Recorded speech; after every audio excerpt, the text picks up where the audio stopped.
tá vindo uma recessão cabulosa aí. Cara, ou não? Ou é uma eu acredito que sim. Acredito que sim, porque tava até falando com outros economistas, influenciadores, e tudo indica que o momento difícil vai começar agora. Desculpa estar te falando isso.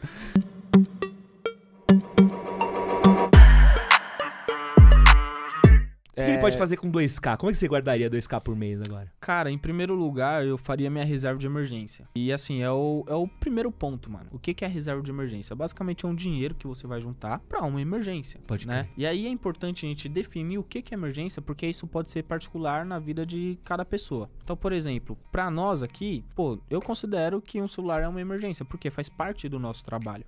Então, se o meu celular quebra, eu preciso ter um dinheiro pra poder resolver essa emergência o quanto antes. Seja arrumar o celular, comprar outro, enfim. Agora, na vida de outra pessoa, se o cara só tá lá com o celular, só pra ficar tirando foto no banheiro, postando nos stories, cara, isso não é uma emergência. Então, você não vai pegar esse dinheiro pra usar e comprar outro celular. Então, assim, emergência, na maioria das vezes, é um problema de saúde. Então, você precisa comprar um medicamento, precisa fazer uma cirurgia. O cara lá que é motoboy, que, a moto zoou, às vezes o cara não tem um seguro. Isso tudo é pra evitar que ele use o quê? Um cartão de crédito, que ele pode se endividar, e também um cheque especial, que os juros é absurdo, tá? Então, em primeiro lugar, mano, focaria na reserva de emergência. Aí a pergunta é, quanto que tem que ter na reserva de emergência? Se ele for CLT, ele tem que ter o quê? Seu custo mensal vezes 6, que é equivalente a 6 meses. Então, vamos supor, ele gasta lá 1.000 conto por mês. Então, ele vai ter que ter 6 mil na reserva de emergência. Agora, se o cara for autônomo, empreendedor, né, tem ali um pequeno negócio, aí tem que ser vezes 12, que é equivalente a 12 meses. E aí é importante a gente falar que esse dinheiro, ele não tem que estar em um investimento arriscado. E também não tem que estar em um investimento que demora para tirar. Por quê? Se o cara deixar lá a reserva de emergência dele na bolsa de valores, se a bolsa despenca, o dinheiro dele pode desvalorizar 10, 20, 30% facilmente. Então ele perdeu o dinheiro. E se a emergência aparece, ele precisa daquele dinheiro agora. Então ele vai tirar com prejuízo. Então não coloque lá. E outra coisa, existem investimentos seguros, mas às vezes demora muito tempo para você tirar. Então coloquei aqui agora, só vou conseguir retirar daqui 2 anos. Aquele PCA 2027, né, que vai vir.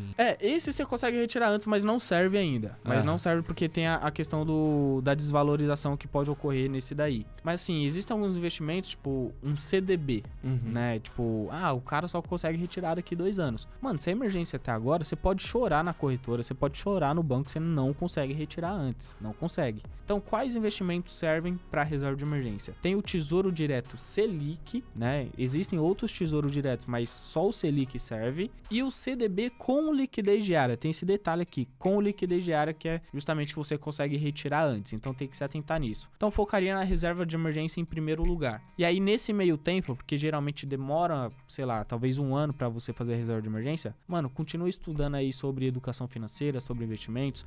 Desses 2.000, né, que ele consegue teoricamente investir, ele não precisa colocar todos os 2.000.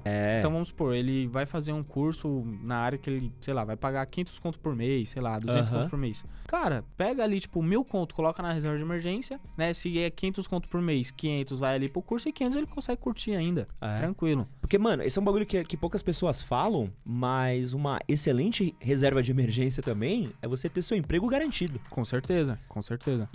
Porque você tem que investir no seu conhecimento especificamente naquela área que você trabalha. Isso eu vejo, às vezes, o pessoal deixando um pouco de lado, porque acha assim, vou ficar nesse trampo pro resto da vida, isso, aquilo. Não vai. Eu falo, não, mano, o mundo muda, tá ligado? E se você não ficar estudando naquela área que você tá trampando, cara, ou o seu chefe vai lá e contrata alguém pra ficar no seu lugar, ou vai promover o outro fulano que tá estudando e você não. Ou contrata alguém de fora. Exato. Pensa um programador. Puta, agora precisamos de, sei lá, uma linguagem diferente que você não sabe. Mano, vem outro cara. Cara, eu vejo muito isso no mercado de cara que é editor de vídeo. Pode crer. Porque cada vez tá se reinventando, tá ligado? E se o cara às vezes não domina, sei lá, um jeito diferente de editar, um programa diferente, às vezes não investe na própria máquina dele, no computador dele, tá ligado? Então, se ele atrasa a entrega de um cliente, mano, o cara vai olhar e falar, não, o outro me entrega mais rápido, tá ligado? Então, é sempre bom investir pra você fazer mais dinheiro, e aí depois vem a questão de você multiplicar e tal, mas tendo ali a reserva de emergência lado a lado.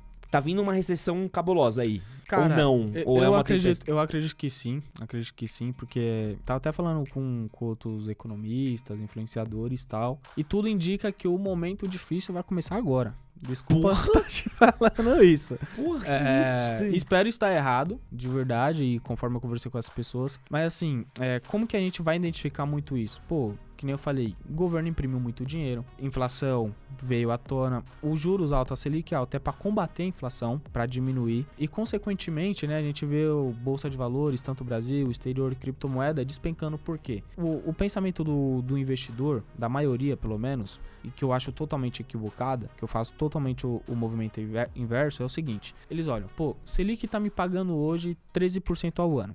É um investimento seguro, é uma rentabilidade, vamos dizer, alta. Só que aí a gente tá olhando aqui uma rentabilidade, vamos dizer assim, bruta, né? Porque se a gente olhar a rentabilidade real, o que isso quer dizer? Pô, é quando você desconta lá tanto os impostos quanto a inflação, né? Você chega a descontar a inflação. Cara, a inflação tá 11%. Então você vai ter uma rentabilidade basicamente de 2% ao ano, vamos arredondar aqui. Então é muito baixo. Só que ainda você vai ter muita segurança. Então o cara que tinha o dinheiro lá na Bolsa de Valores, tinha na Bolsa Brasileira, na Bolsa no exterior, em criptomoeda, ele vai olhar e falar, mano, por que eu vou arriscar meu dinheiro aqui, sendo que eu tenho um lado muito mais seguro que tá me pagando 13% de boa, garantido, vamos dizer assim, entre aspas. Então ele vai vender suas posições nesses investimentos e vai migrar para renda fixa. Só que não é uma pessoa pensando assim, são quase todos. E quando tem um movimento muito grande de venda, aí o que acontece? A bolsa começa a despencar cada vez mais. Só que o lado que eu sempre falo, que eu faço o movimento ao contrário, é o seguinte: eu falo, pô, falando de Bitcoin especificamente, pô, o Bitcoin chegou a bater na máxima 360 mil reais. Hoje chegou a bater,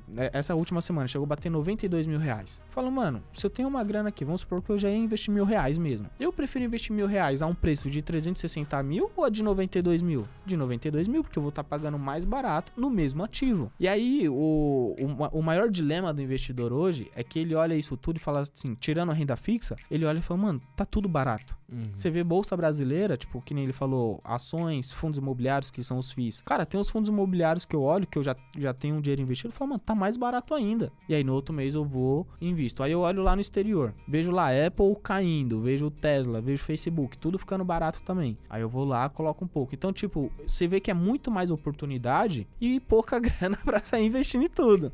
Mas aí você tem que segurar no longo prazo, Exatamente. Né? Porque você tem que esperar... É esse o pensamento. Que você tá comprando aqui, porque às vezes você tá comprando aqui e esperando, isso vai barrigar e pode voltar, cair mais. Né? Exatamente. E é importante falar assim, pô, tô comprando barato, mas pode ficar mais barato ainda, tá ligado? Você tem que investir numa coisa que vai sobreviver aos próximos anos. Né? Exato. Então, assim, quando a gente olha esses investimentos, cara, primeiro que não é qualquer lugar que você vai colocar sua grana. Você tem que olhar aquele projeto, aquela empresa, aquele fundo imobiliário que você acredita que é uma boa empresa, um bom fundo, que vai se perpetuar aí no longo prazo. E aí você coloca sua grana. E outra coisa, acima de tudo, tenha diversificação. Não coloque todo o seu dinheiro em um único lugar, que não vai dar certo, mano. Não vai dar certo. Agora ainda, então? Então, mano, coloca um pouquinho lá.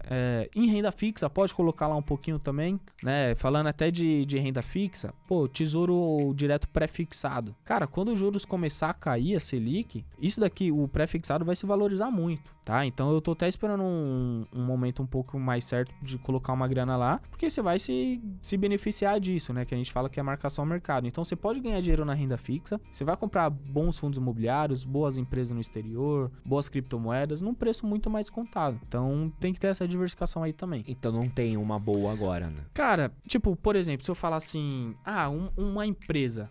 Cara, eu vejo muita gente falando, Magazine Luiza. Só que a Magazine Luiza tá se fudendo agora com juros altos. Receita caiu pra caralho, isso, aquilo. Não só a Magazine Luiza, mas o setor, né? A gente vê Casas Bahia, que é via varejo. A gente vê o Ricardo Eletro, mano, abrindo recuperação judicial. Quem diria, né? Você entendeu? Então, tipo, você tem que olhar ali o segmento, como que a empresa tá passando. Mas, assim, empresas que você vai ter um retorno, vamos dizer assim, um pouco bom, mas é por causa do segmento financeiro, bancos e setor de energia elétrica, que vai se beneficiar, seja em crise, seja no momento de alta. Todo mundo vai precisar do setor financeiro e todo mundo precisa de energia elétrica.